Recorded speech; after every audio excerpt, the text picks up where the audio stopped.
এতিয়া আমি Panasonic 1.5 টনৰ স্প্লে আছে আউটাৰ ফেন মটৰ চলা নাই সেই বস্তু চেক কৰিম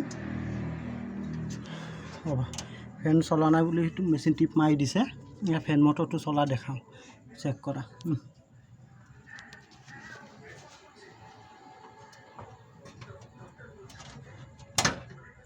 হৈ গ'ল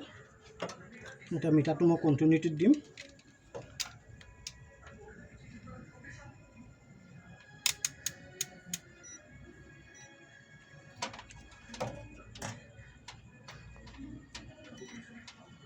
কমনৰ লগত তাৰ হেৰিটো চাম